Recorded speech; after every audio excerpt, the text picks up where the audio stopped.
White Horse Strong by Ned DeHaan. The audiobook. Made available on BlackBoxOnlineRadio. Please like and subscribe, and consider supporting this channel at BuyMeACoffee.com. BuyMeACoffee.com/BlackBoxNed88. Chapter 3. The figure in the red mask continued to talk in his self-disguised robotic voice. The only clue you will receive is, it's not a needle in a haystack. It's a cornstalk in the field. 3 lefts don't make a right. If you don't find it, the next girl will die. The video ended, and the flamboyant red figure remained frozen on the screen. "We have to go to the police," Martin proposed. "No," Joanna spoke softly. "You heard what he said," Barry argued. "If we go to the police, more will die. I don't think that's an empty threat." "Barry, you've been in this situation before," Martin reminded him. "I know I haven't been as close to the White Horse Killer or, well, now Red Horse Killer, but all I do is read about these stories online and write about them too. We have to go to the police. So many people don't go to the authorities and the situation gets worse. We are just 3 people. Are we supposed to let a serial killer manipulate us?" "You had no problem driving us here," Barry shot back. "Why was following the clues okay then? Did you get spooked by the red costume?" "No, not at all," Martin defended. I don't know. I don't want anyone else to die. Not because of me, and not because of us," said Joanna in a wheezy voice. "I agree," said Barry. "We shouldn't call the cops. Joanna and I have seen how these things can play out." "But the White Horse Killer is still out there," Martin argued back. "What are you talking about?" Joanna knew, but Martin didn't. Barry wasn't referring to the White Horse Killer. Instead, he was remembering the death of the Satanic Network and their mass suicide, which allowed the 2 of them to walk free while their captors lay dead on the ground. "There's so many things I want to say, Martin," Barry started. "Firstly, I don't think that was the White Horse Killer on the video." "Yeah, he has a red mask on now," Martin confirmed. "So what? He's calling himself a different name. He knew all about us, though. He knew my name, and I've certainly never written anything about a Red Horse Killer. It wasn't until this morning that either you or I knew that someone was using the name Red Horse Killer. I mean, come on, Barry. He just changed the name." "No, I don't think so," Barry debated. "You asked me before, did the White Horse Killer ever abduct anyone? I said no. The White Horse Killer we dealt with 5 years ago went after couples, like one man and a woman parked in a car."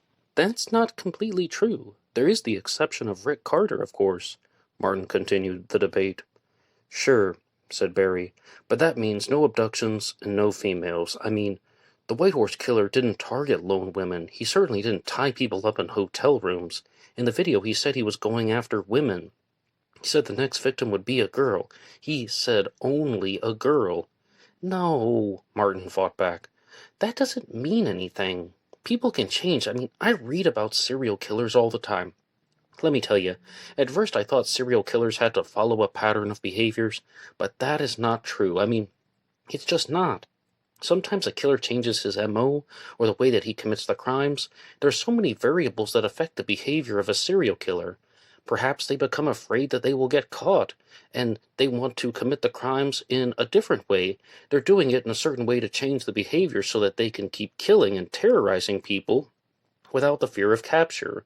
Or maybe in this case, the Red Horse wanted to do something different to entertain himself. I know it sounds twisted, but people do this all the time. Perhaps the killer gets bored and he wants to do something new to fuel his own excitement." "Then why wait 5 years?" Barry asked. 5 years. Mandy Inman has been rotting in prison, and all of a sudden this Red Horse Killer shows up.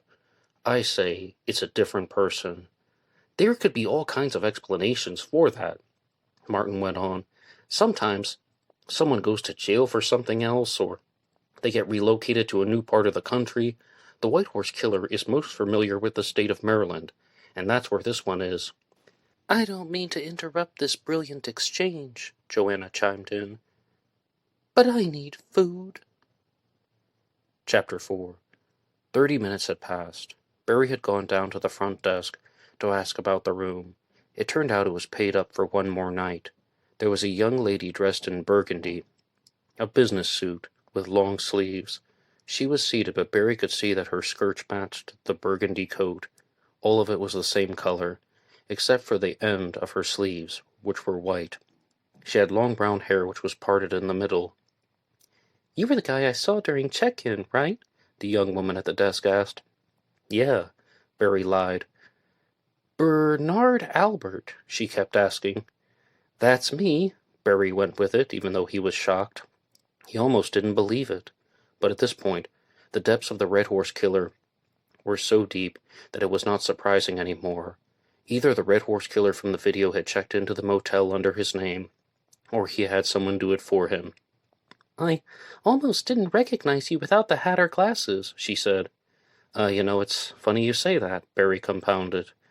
"I got kinda drunk, after I checked in, and I lost both of those. I can't remember what I did with them, or even what I was wearing that night.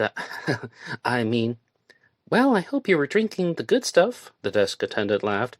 "But yeah, I do. It was your, orange hat. A baseball cap. Like, completely bright orange. I remember it because I thought it was weird.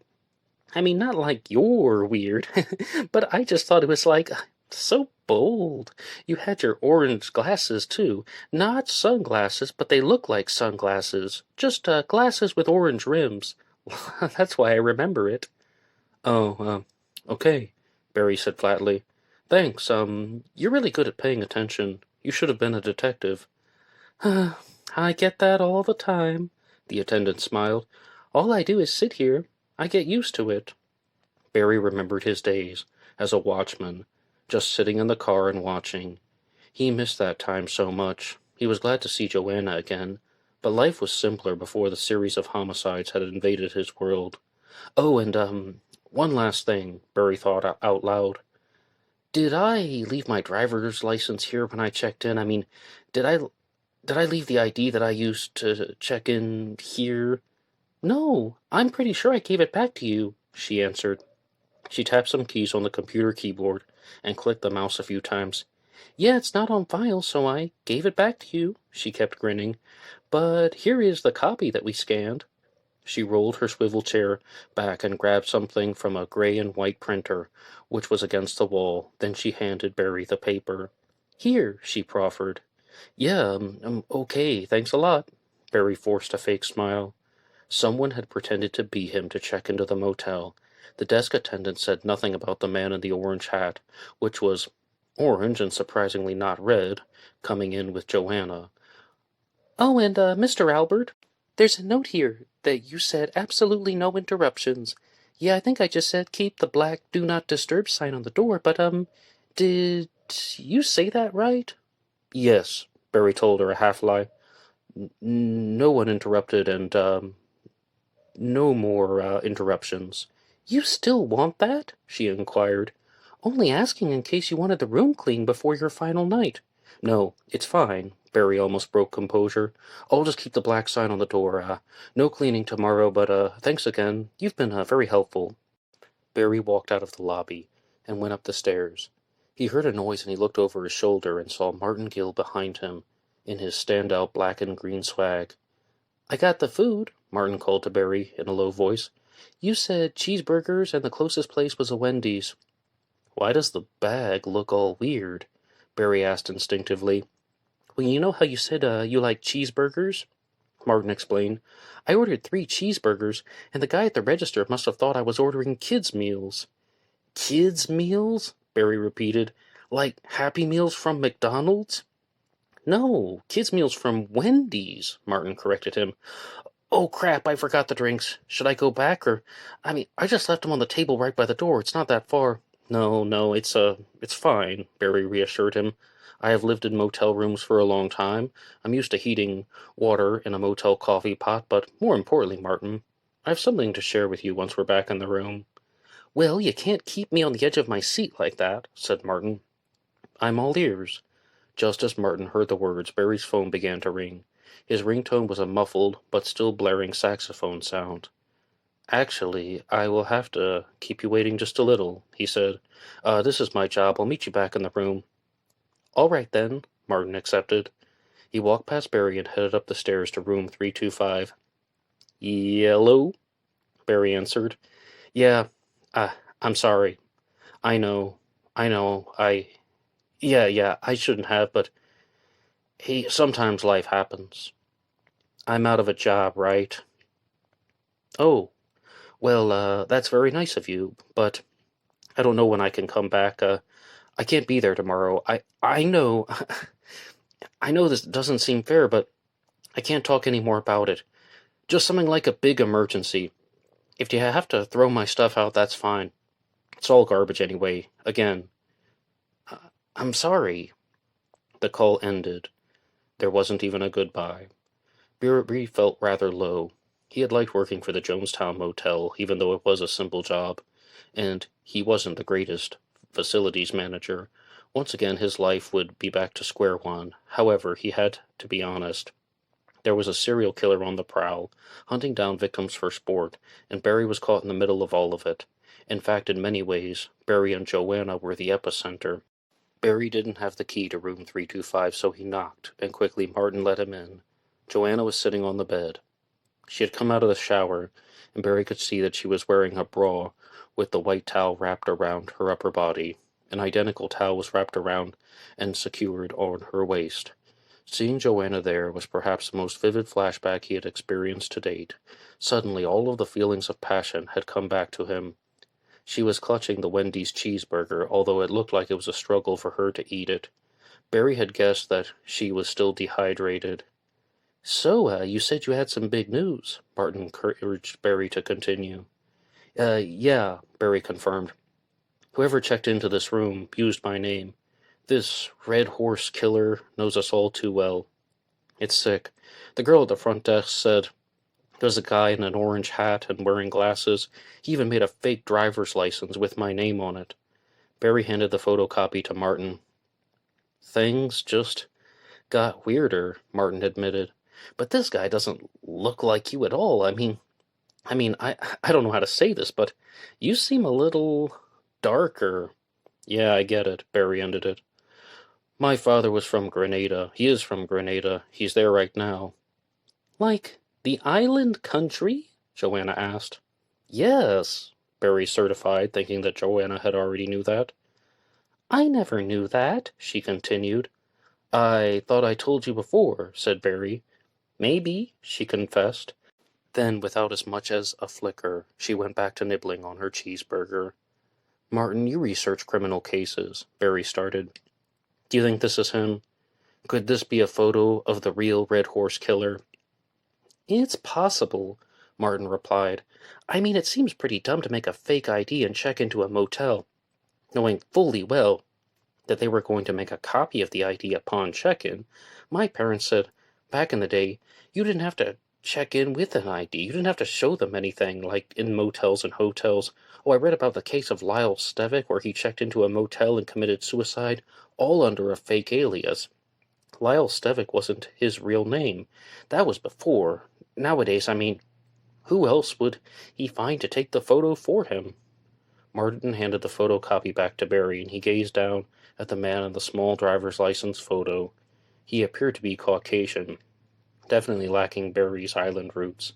He had more gray in his dark-colored hair than Barry would have expected for someone trying to pass himself off as 34.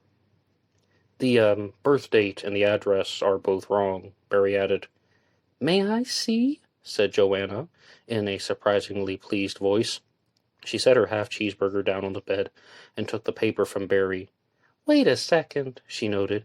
You said the address was wrong, but it says it's from Williamsport, Maryland. That's where you used to live, Williamsport. I met you there. Yeah, but I never lived at the place that's, written down here, said Barry. Well, we've got the internet, Martin jumped in. Let me have a look. Let's see if Google, Bing, or even my grandfather's favorite, Lycos, can find it. I'll use those search engines in that order.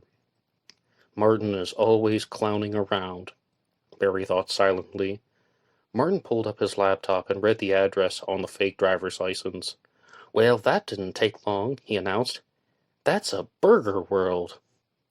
Rick Carter, said Barry. What's going on? Joanna asked. You remember Rick Carter, don't you? He asked her. Yes and no, she replied. You told me about him, and of course I saw him on the TV. Rick Carter was killed outside of the Burger World in Williamsport, Barry stated. Of course I remember that, Joanna insisted. But he's dead. Why would someone use that address? It was the last known crime of the White Horse Killer. The last confirmed one, anyway, Barry thought. That was chosen for a reason. I think I know what this means, Martin almost exclaimed. That person is trying to tell us that he's the real White Horse Killer. He changed his name for some reason. He likes wearing silky red clothing now, but that's the guy. It's the same person. I mean no disrespect, Martin. Barry reignited the debate. But I'm not seeing it. I was trying to think about the word before. Copycat. It looks like a copycat to me. Someone who has read up on the stuff. I think that they've read up a lot, actually. Someone who knows all kinds of information about us. This is a twisted game that he wants to play. Joanna rustled on the bed. I don't want to play, but we have to try, she declared. I can walk and move around now. I say we get to it. Someone might die if we don't do something. Let's take a look at our clue again, Barry proposed.